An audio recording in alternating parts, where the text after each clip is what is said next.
So, to respond to this question briefly, without trying to rehash an entire lecture I gave about Bitcoin in the past, that realize that this is the fatwa that has just been released by a particular Muslim country. To be honest, I read it. There's nothing new in it per se.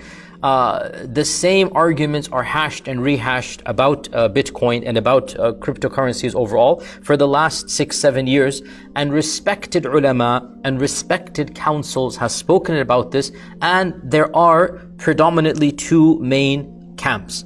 The first of them, which is this country and other great scholars, I should say, they say that it is completely impermissible, it is haram. And they have a number of, various evidences, 5 or 6 they mention, and I have gone over this in a longer Q&A.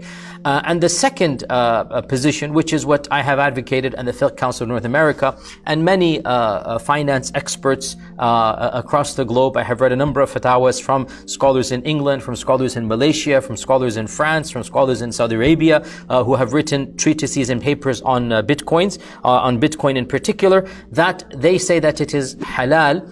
And in the end of the day, really, dear brother, you will have to follow the authorities whom you trust, because this is a new matter, and both sides have respected ulama and scholars. And I have been teaching respect of scholarly opinions, even as I position, or even if I have championed my own position and argue my own case. This is my opinion. In the end of the day, dear brother, you have to follow the group of scholars that you trust, and the rest is, between you and Allah subhanahu wa ta'ala. But you've asked me to comment on this, and I will simply comment by stating that the position of those who say that it is permissible, Bitcoin is permissible, and I'm one of them, and the Fiqh Council of North America that I belong to also gave this fatwa, is basically the default. They don't need to bring any evidences. They say the default when it comes to all types of transactions is that they are permissible. Whoever bans it, whoever makes it haram, the proof of burden is on them.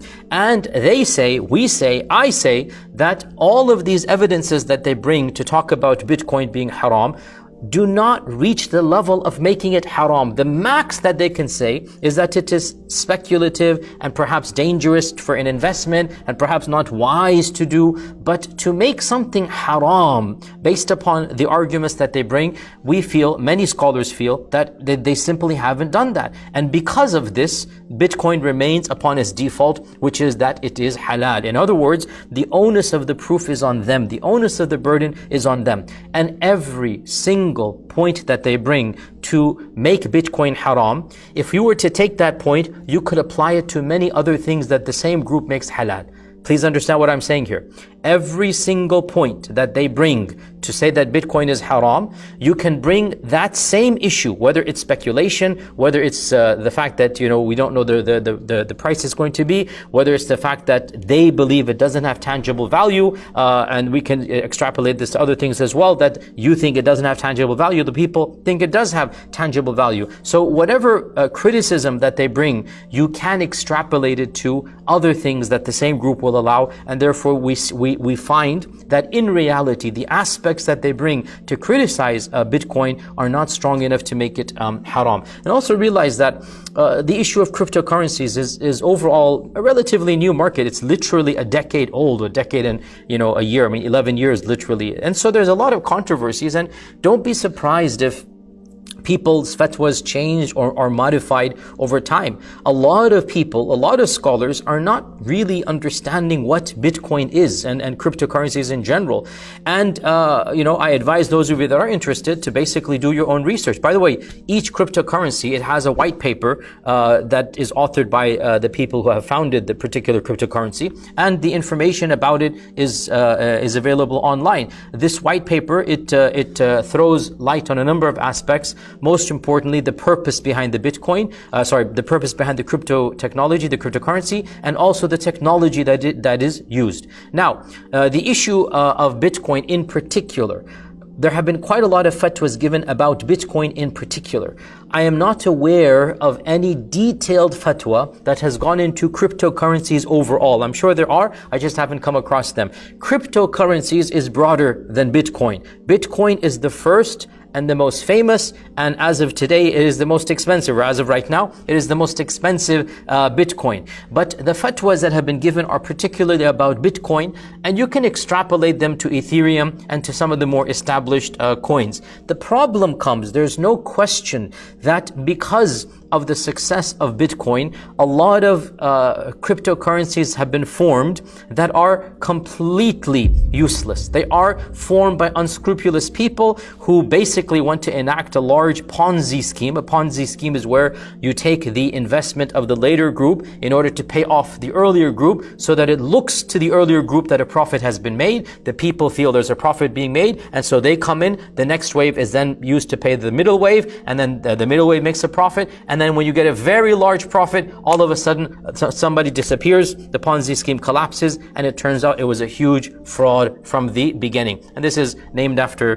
one of the first people to do this, so Ponzi was his name, so it's called the Ponzi scheme. There's no question that some of the newer cryptocurrencies, many of them might actually be elaborate Ponzi schemes. However, just because some of these or many of these are Ponzi schemes, it doesn't mean that every one of them is. So we don't throw out all of the apples in the barrel just because 1 or 2 or even 10 apples are bad or corrupted. We look at them, bit by bit, bit by bit, pun intended, with Bitcoin. And Bitcoin in particular, the Fiqh Council has issued a fatwa by naming Bitcoin only. And we did not talk about the rest of the cryptocurrencies. Now we can extrapolate, as we said, to the stable and the established currencies in the cryptocurrency market, such as Ethereum, such as Cardano, such as Tether. These are established by now, and the Fiqh Council's fatwa can easily be extrapolated to these ones as well. Basically, any established coin that has a legitimate purpose and that is based on the blockchain technology, it does appear that once it is established and people are now actually using it in the real world, that inshallah it will meet the same criteria as Bitcoin. Now, as I said, the problem comes, these fatwas that make Bitcoin haram, they use generic things, generic matters that are not themselves applied consistently to other matters. So for example, one of the biggest things that is mentioned is they say the price is speculative. We do not know, one day is going to go high, the other day is going to go low.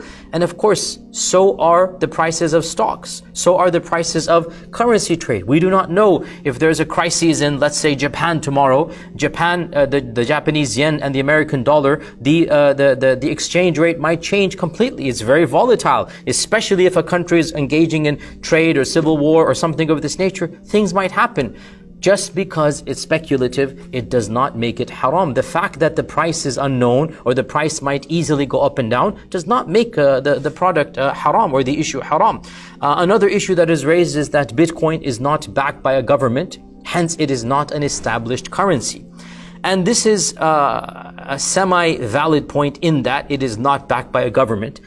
But then the next issue, hence it is not an established currency, that's where the big question mark comes, because the Quran and Sunnah does not define what a currency is.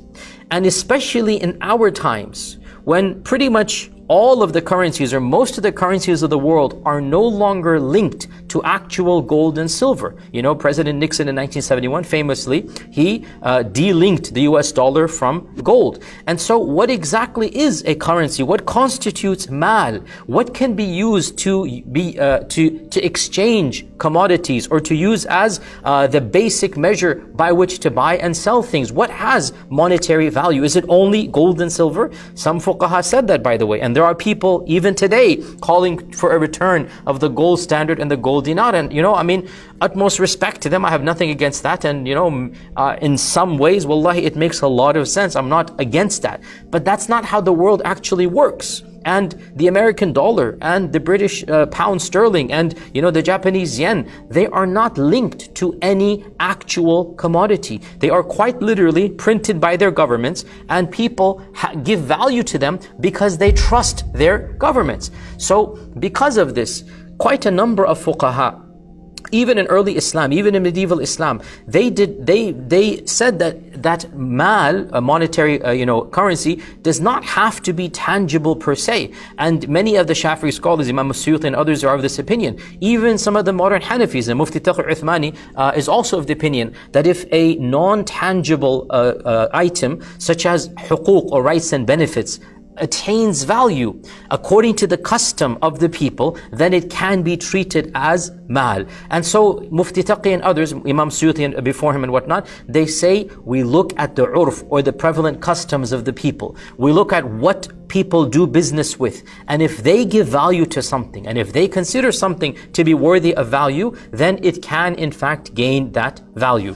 And the whole point of Bitcoin is to break away from centralized banks. Those fuqaha who criticize Bitcoin by saying it's not backed up by a government, with utmost respect, it's as if they've kind of lost the whole point of Bitcoin, because that is exactly what Satoshi, the founder of Bitcoin, actually intended. He wanted a currency that is decentralized. He wanted a currency that is not linked to any government, because he felt that governments are manipulative, that governments are elitist, that governments are themselves inflating the value of their own currency by printing or not printing or by doing whatever. So he wanted a currency that is truly global and that has no one entity or cabal that monitors it. And he wanted a currency that would be decided, its price would be decided by all of mankind. Its market value will be equally, everybody gets to decide how much a Bitcoin is worth. Not the elitist banks or the governments or whatnot.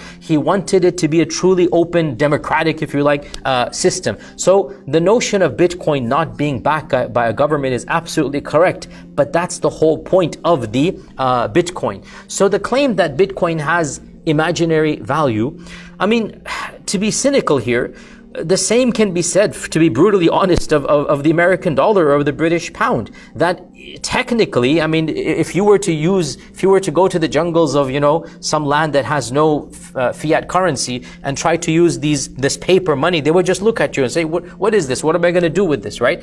And there's an example that, has been given by a certain scholar who talked about Bitcoin. I forgot his name now. I'm not trying to take credit for this example, but I remember hearing this in a lecture, that the example of Bitcoin somewhat is like when you go to an amusement park, and when you enter the amusement park, you hand over some money and you get some tokens, and these tokens are used for rides inside the amusement park, right? Some rides have 1 coin, some rides have 2 coins. Now, these coins, they have value inside of the amusement park, and they have value within that system. And everybody understands when you're within that system that this coin, this token, it has value. However, outside of the amusement park, if you were to take this, token that is used in the amusement park, and you were to try to buy food outside of the amusement park, or you go to another place, they're going to just look at you. What is this? We don't know what it is. So this token has value amongst a certain group of people, and it has no value amongst another group of people. The fact that one group does not consider it to have value doesn't mean that it actually doesn't have value. And a simple example here, that suppose you purchase, let's say 10 of these tokens, you go to the amusement park, you have 10 of these tokens, okay, and you want to play some games, and you want to do some rides and whatever, and then all of a sudden, your wife calls you up and says, where are you?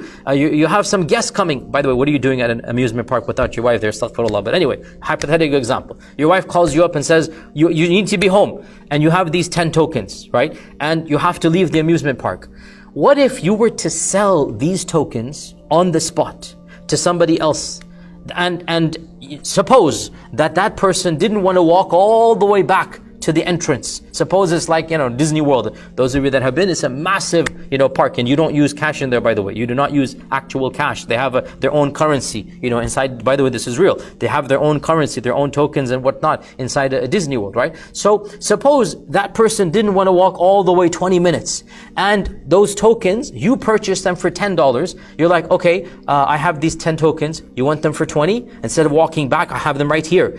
And suppose the token place closed down, and now you have the tokens, you have the ability to sell them inside the park. Is anybody going to say that is haram? It's clear, it's halal, because you have the tokens, and this person wants to buy them, and according to you and this person, this token has meaningful value. It has something that the people inside this park, they believe. So what exactly constitutes fake currency? In reality, a currency is only as strong as the people who believe in it. And the more people believe in it, the stronger it becomes. So you now have established cryptocurrencies. Bitcoin is the most established. And because it has a limited amount, and because it is having every so many years, and within a few decades, there will be no more Bitcoins to actually produce, right? So Bitcoins are being mined if you know how they're produced. And so once you purchase a Bitcoin, you are, or even a fraction of a Bitcoin, that is it. You are taking a permanent, portion, and once the Bitcoin runs out, there will not be any more Bitcoins produced. After that, it's going to be bartering. It's going to be handing Bitcoins over, back and forth. The same goes for Ethereum and Cardano and Tether and all of these major ones, that they do have value amongst the people who believe in them. Millions and millions of people. In fact, some governments have now opened up the door to accept Bitcoin as their official currencies as well. A number of governments have begun this, right? And so the claim that Bitcoin has no intrinsic value is simply the same as saying, the money that is used inside of Disney World has no value. No, it does have value for the people who believe in it. By the way, just FYI, when it comes to cryptos and Bitcoin, there are two major categories of people. The first of them, well, there's a third, they don't want to get involved, that's fine. Two that are actually involved. The first of them, they want to get rich off of it in dollars or in their currency. So they want to buy when it's dip, and then want to sell when it rises, right? And this is probably the majority of the people. They want to buy, and this is in and of itself halal, because it's like, imagine if the Japanese yen and the American dollar, imagine if you felt, because you were expert in Japanese foreign policy, you felt that the dollar is going to rise in power, so you invested in this in order to then mark it off of the Japanese yen. That's your speculation. It's halal in and of itself, as long as it's done on the spot and the money exchange is done immediately, it is halal. So if you do this with Bitcoin as well, it is intrinsically halal, nothing wrong with that per se. But you have a second group of people, and these are called the hodlers, H-A-D-L, hodl. And that basically means you're going to hold on and never let go. And these people actually believe that Bitcoin and these other cryptocurrencies will eventually replace the dollar, or if not replace, at least become an actual bona fide global currency. Now, that might seem far-fetched, but if anybody is following what's going on in the world, day by day, news keeps on coming out that seems to indicate that Bitcoin and Ethereum and these major brands really are situating themselves to become a de facto currency within maybe even a decade, if not earlier than that. So what people used to scoff at 5-7 years ago, now it seems to be pretty mainstream, and perhaps even you can see it in the near future. Anyway, the point being that the claim that Bitcoin is haram because it is imaginary or because it is speculative, or some people say it's haram because Bitcoin is used for haram purposes. And again, this is, with utmost respect, whoever says this, I really think they haven't studied the basics of the reality of how Bitcoin is being used. Of course, Bitcoin is used for haram. Is cash not used for haram? If cash itself can it not be used for haram? Of course it can. To make something haram because an evil person is using it for haram makes no sense. It depends on the functionality. In and of itself, currencies are neutral. And whether somebody uses them for good or evil, the currency itself will remain neutral. Now, what this group says is that the anonymity of the user is what makes it haram. And to respond to this, one can say, you know what, the anonymity of a cash giver can also be, you can come with a full veil and give a cash over to some criminal or something. And even, by the way, wire transfers, was it last year where almost $1 billion were wired via an elaborate scam in Bangladesh somewhere, something like this, some major scandal happened. Where there's a will, there's a way. To make all of bank money haram, meaning bank wire transfers, because somebody can use it for haram. To make all of cryptos or Bitcoin haram because people buy drugs or do haram because of it. Again, it's not a legitimate reason to make the entire currency or the entire issue haram. These are simply, like I said, the max that can be said, you tell the person to use it for halal. So the fatwa of the Fiqh Council and others remains, and I myself, I don't see any problem to rethink through this, that all of these issues that are being raised about Bitcoin and others, they have been responded to quite easily, to be honest. And I really don't see the max that can be said. By the way, the fact that these councils say that it is halal, like the Fiqh Council, that doesn't mean that they are endorsing you to go and actually use it. They're simply saying it's not haram. And in fact, in our Fiqh Council, we actually said at the very last line is that we caution people to, yes, just because it's halal doesn't mean it's wise. They're two different things. Something can be halal but unwise. So you have to yourself think about whether you want to get involved.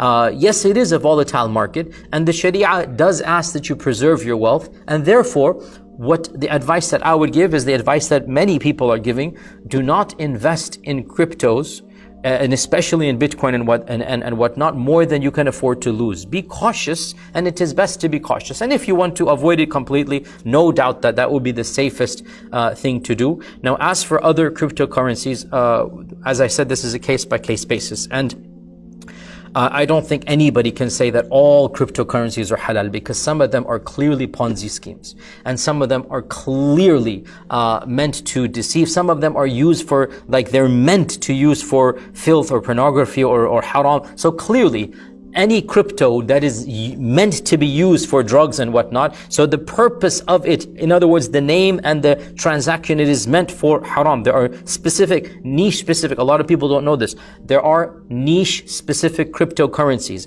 So for example, there's cryptocurrencies for dentists, that's a valid cryptocurrency. There's cryptocurrencies for the types of business transactions. There's cryptocurrencies for niche markets. They're saying this is going to be the way forward. Okay, I mean, I understand that, but there are cryptocurrencies for haram things as well, like drugs, like alcohol, like fahish and whatnot. Clearly, those cryptocurrencies are haram, no question about it. And there are also cryptocurrencies that seem to be very fake or Ponzi schemes. Those two would be haram. But any currency that is based on your standard blockchain technology and is established by large groups of people such that really it's impossible, really almost impossible, realistically impossible for it to collapse or become a Ponzi scheme. Generally speaking, the default of the Sharia would still be that these types of things are halal. Whether they're wise or not, that is up to you to decide. And the default position that I would say is that do not get involved in cryptos unless A, you really know what you're doing, you have studied, you have done your job researching, and then B, you only put in enough that you can really afford to lose. If la qaddarallah, something were to happen,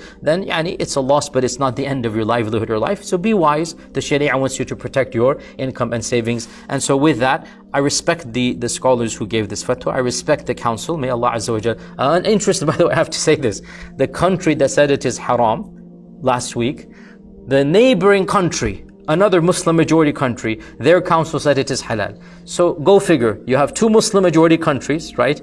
And one council said it is haram, and the council next door said it is halal. So again, with utmost respect to all of our viewers here and to the people of the council, you have to decide who do you trust, and you have to decide whether the person that you're listening to really does understand what cryptocurrencies and Bitcoin is, and whether they've done the research and whether they're qualified to issue the verdict. You make that decision and then leave the rest. Don't worry, respect the other opinion, and I respect this council and the fatwa that it has given, and you follow what you think is the better opinion. Wallahu ta'ala a'lam.